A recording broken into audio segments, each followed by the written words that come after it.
Voilà derrière moi le château de Saint-Germain-en-Laye. C'est d'ici qu'a été signé le traité de Saint-Germain en septembre 1919.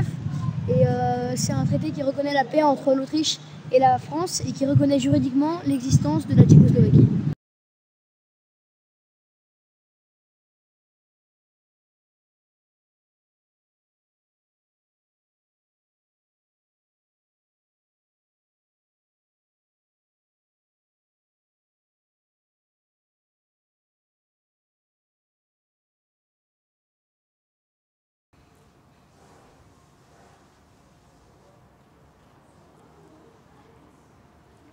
C'est dans ce lycée qu'ont été ouvertes les sections tchécoslovaques. En 1923, on a cherché un établissement qui pourrait accueillir les jeunes filles. Le lycée Carnot à Dijon et le lycée Daudet à Nîmes avaient déjà accueilli des garçons venus de Tchécoslovaquie. Et en 1923, c'est Saint-Germain-en-Laye qui fut choisi parce que le lycée présentait l'avantage d'être un établissement de taille moyenne, réservé aux jeunes filles et doté d'un internat. Ces sections tchécoslovaques ont fonctionné au lycée de jeunes filles de Saint-Germain en 3 périodes bien distinctes, de 1923 à 1939. Elles ont été interrompues en 1939 par la Seconde Guerre mondiale. Elles ont repris ensuite en 1946 et elles ont été interrompues à nouveau en 1948 au moment du coup de Prague. Une troisième période s'étend de 1967 à 1973. En 1967, dans le climat qui précède le printemps de Prague, on décide de rouvrir les sections et elles sont malheureusement emportées peu après par la normalisation qui s'abat sur la Tchécoslovaquie à partir de août 1968 et de 1969. Voici la seule trace matérielle qui nous reste des anciennes sections tchécoslovaques. Il s'agit d'un diplôme sportif retrouvé dans les caves de l'ancien lycée. C'est un diplôme d'honneur décerné au lycée de Saint-Germain, donc aux équipes tchèques. C'est une coupe d'honneur de volley-ball qui s'est déroulée au stade olympique scolaire de Bouffémont le 6 juin 1937.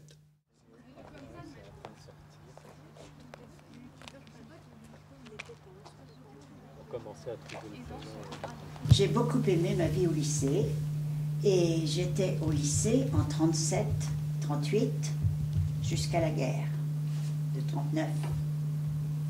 Et j'ai connu des Tchèques, Tchécoslovaques à l'époque, quand j'étais en 6e et en 5e. Mais je n'en avais pas dans ma classe. Mais le souvenir que j'ai, c'est qu'elles étaient très à l'aise, très charmantes et que elles avaient apporté leurs très beaux costumes pour la fête de l'école. Alors moi j'étais déguisée en bretonne parce que je suis bretonne d'origine et on avait fait toute une scène. Bon. Mais alors ces Tchèques nous ont fait ces danses extraordinaires avec, comme les danses russes, vous savez, quand on est accroupi, voilà. Ça, et elles avaient des costumes somptueux. À ce moment-là, j'habitais Pilsen, c'est la ville de Bière, à l'ouest de la Brenne. Alors j'étais avisée que je pourrais faire une demande pour recevoir une bourse du gouvernement français pour terminer mes études secondaires en France. Alors j'ai fait la demande et j'ai été reçue. Nous étions 8 de toute la Tchécoslovaquie. Alors nous nous sommes rencontrés pour la première fois au mois d'octobre 1945. On s'est rassemblés ici à Prague et on nous a dit, avec 1000 excuses, que nous devons rentrer chez nous parce que l'internat n'était pas encore arrangé pour recevoir les élèves tchèques. Elles avaient fait leur bagage, dit au revoir à tout le monde. Et quand elles sont arrivées à Prague, on a dit le lycée n'est pas prêt à vous accueillir, il n'y a pas encore de chauffage, il n'y a pas. C'était après l'occupation. Alors elles sont reparties dans leur famille et elles ont fait beaucoup de français en attendant. Et elles sont arrivées ici en février 1946. Et alors là, j'ai bien connu cette promotion-là parce que 46, 47, 48, elles ont eu leur bac en 48. Quels étaient leurs niveaux de français? Au départ, il n'était pas terrible, mais elles ont appris très très vite. Et à la fin, elle parlait parfaitement. Dans notre pays, c'était premièrement l'allemand, parce qu'on était entouré de tous les côtés de l'Allemagne. Alors, allemand, c'était pour ainsi dire une seconde langue ici. Et le français était la deuxième langue à peu près. Toutes les jeunes filles de bonne famille apprenaient déjà, nos grands-mères, nos mères apprenaient le français. Elles étaient très très douées en langue, très douées en langue. L'une n'avait fait que quelques mois de français, au bout de très peu de temps. Elles ont énormément travaillé, elles se rappellent ça, et en plus on leur éteignait la lumière dans les internats le soir. Alors elles avaient des lampes de poche parce qu'elles ne savaient pas assez de français, elles voulaient travailler. Et il y avait une certaine Maria Krupkova, en seconde, qui est arrivée en sachant un petit peu mieux le français que les autres. Mais au deuxième trimestre, le professeur de français arrive. C'était un numéro, ce professeur de français, Mademoiselle Godefroy, je ne sais pas si vous avez entendu parler. Mademoiselle, j'ai la honte pour la France. Qu'est-ce qui se passe? Vous savez qui est première en dissertation française? Maria Krupkova. C'était des filles délicieuses. Et il se trouve que moi je leur mettais de très bonnes notes en philo parce qu'elles étaient vraiment, elles réfléchissaient. Et elles avaient pas, certaines avaient une tournure d'esprit qui était absolument pas, enfin, je dirais, occidentale. Je veux dire, les devoirs étaient beaucoup plus secs, beaucoup plus directs, beaucoup plus, comment dire, presque scientifiques. C'était pas du tout la même tournure d'esprit. Les seules fautes de français qu'elle faisait, c'était pas du tout pour le vocabulaire, pour enfin, bon, la phrase, etc. C'était des fautes d'articles. Elles ont été corrigées, je pense, par un prof de philo complètement idiot, qui a fait attention, enfin, du moins c'est mon interprétation, à ce français qui présentait quelques petites fractures, et elles n'ont pas eu de bonne note en philo. Et j'étais vraiment très très malheureuse. Et savez-vous ce que m'a dit l'une de ses élèves, qui était très bonne d'ailleurs? Elle me dit, Madame Rivière, il ne faut pas avoir de la peine. C'est très bon pour nous, une mauvaise note en philosophie idéaliste. Et parce qu'elles rentraient dans leur pays, elles auraient été mal vues si elles avaient eu une trop bonne note en philosophie, bon, idéaliste, comme elle disait, c'est-à-dire qui n'était pas conforme au régime. Voilà. Est-ce que vous pouvez vous imaginer à peu près la situation qu'était en France en 1946? Oui. Il n'y avait pas de... Enfin, le ravitaillement n'était pas très bon. Il n'y avait pas de charbon. Il y avait froid dans les salles de cours. Il y avait froid dans les salles de classe. C'était horrible. On était dans la classe, on était habillés comme pour l'extérieur. Les déjeuners, chacun recevait à peu près un morceau de pissenlit, même pas, du pain. Avant que la soupe vienne, on mange déjà le pain parce qu'on a faim. Et après, vous savez, sans pain, on ne recevait pas un autre morceau de pain. Il y avait presque constamment, on nous servait des nouilles. Des nouilles partout, chaque jour, des nouilles. Avec une sauce qui sentait le poisson. Ce fut très dur, très très dur, parce que il faisait encore froid dans les dortoirs, parce que elles sont arrivées déjà en sachant pas très bien le français, et parce que elles ont aussi peiné avec la nourriture. C'était pas très bon. Elles se rappellent toutes que on leur faisait cuire des pâtes le samedi soir et qu'elles devaient les faire réchauffer le dimanche parce qu'il n'y avait personne pour s'occuper d'elles. Et c'était abominable, des pâtes réchauffées. Elles étaient très aimées au lycée, ces filles-là.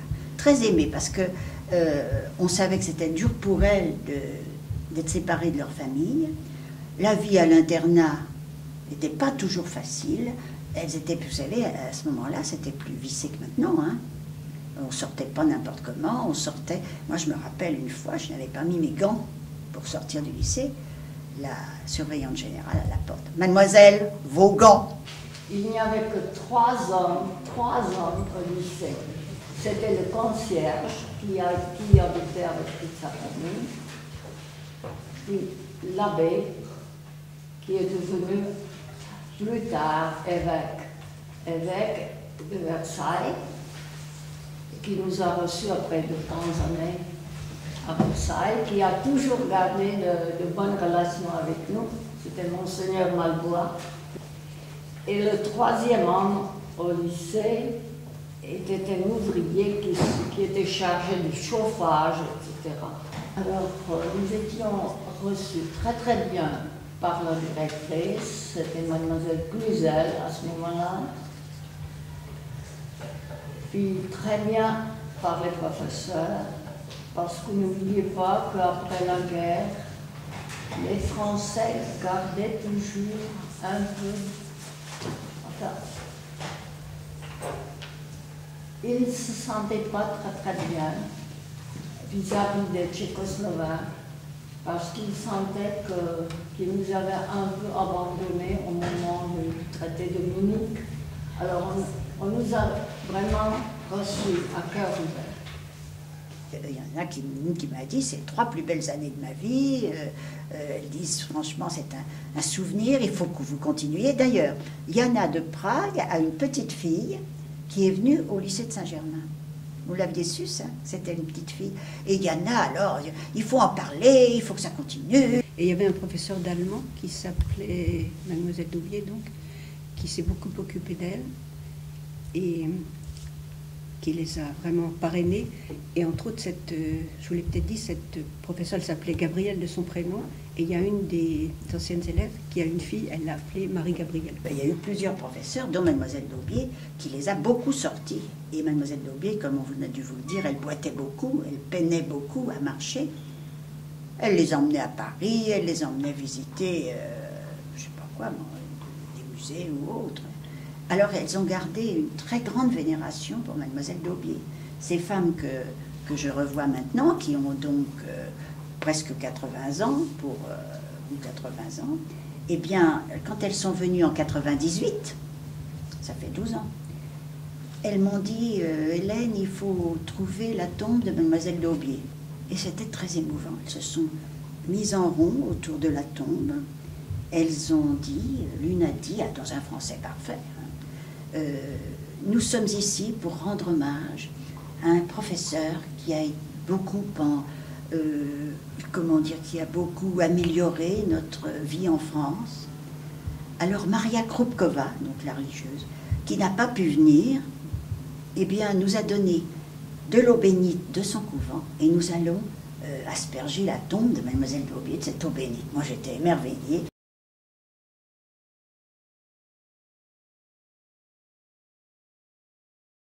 Dans les lycée en politique, une année, on a vu arriver quelqu'un de Prague pour venir voir comment les élèves étaient là, comment ils étaient logés. La personne qui venait inspecter le dortoir regardait ce qui était affiché, cherchait. Et pas d'image, rien de personnages haut placés, pas de photos de dirigeants actuels de la Tchéquie ou personne, rien. Surpris, ce monsieur, cette dame, il y avait deux, pose des questions. Est-ce que vous savez ce qui s'est passé? Quel est le fait important, la décision politique importante qui a été prise en Tchécoslovaquie la semaine dernière? Pas de réponse. Eh bien, immédiatement, il y a eu dans les jours qui ont suivi une sanction. Le professeur de français qui les accompagnait a été... On est venu la chercher 3 ou 4 jours après, un matin, dans une grande voiture de diplomatie, et on l'a embarqué, ramené à Prague vite et bien fait, avec ses bagages. Elle n'est jamais revenue. Et donc aujourd'hui, vous voyez encore certaines... Oui, il y en a plusieurs qu'on fréquente. Enfin, moi, personnellement, j'en fréquente une beaucoup qui s'appelle Theresia, qui était pédiatre, qui maintenant est à la retraite, bien sûr. Et ses enfants continuent à fréquenter aussi des anciennes élèves et les enfants des anciennes élèves, et même des petits-enfants. La 3e génération continue à nous fréquenter, c'est assez sympathique. On a fêté les 50 ans de baccalauréat français. Pour elle, c'est une fête. Et c'est quelque chose d'extraordinaire d'avoir passé ce baccalauréat. Ça, c'est quand elles sont venues pour fêter leurs 50 ans. Elles ont été reçues à la mairie. Donc, il y en a une ici, une autre, attendez, le mari de l'autre, là, il y en a une autre. Ces deux-là, tout ça, c'est des Tchèques. On était allés aussi à Giverny, dans la maison de Monet.